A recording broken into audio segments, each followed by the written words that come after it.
And this one is a fairly simple competitive game where players are going to be rolling a pool of dice and then drafting those dice in order to take various actions. There's going to be a bunch of different colored dice with the yellow ones representing cheese, and you're going to want to be trying to collect those in order to gain victory points. And the first person to collect 7 of those is going to be the one to win the game. But each player is going to have their own mouse starting on one of the opposing corners of the board, and there's also going to be a cat located in the middle. Players can draft the green die in order to move their mouse in a straight direction up to the number of pips on that die, or instead players can draft the red die in order to move the cat. And the reason that you want to move the cat is that you can actually use the cat in order to kick cheese off the board.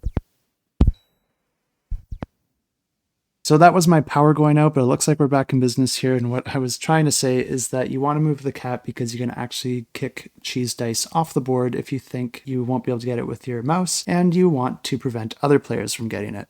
The nice thing about any time a cheese is collected by a player's mouse, or if it's kicked off the board, is that it goes back into the pool and will be re-rolled on the next round. And then the number of pips that you roll on the cheese die indicate the number of spaces away the cheese needs to be placed away from the cat, and it's the player that is rolling the dice for that round that gets to decide. One last thing to know about movement in this game is that when you are moving your mouse, if you're moving adjacent to the cat or an opponent piece, then it does cost an extra point in order to make that movement. But the game continues like this until a single player is able to collect 7 cheese dice, and then that player wins the game. And if you want to learn more about this one, I will have it linked down in the description below.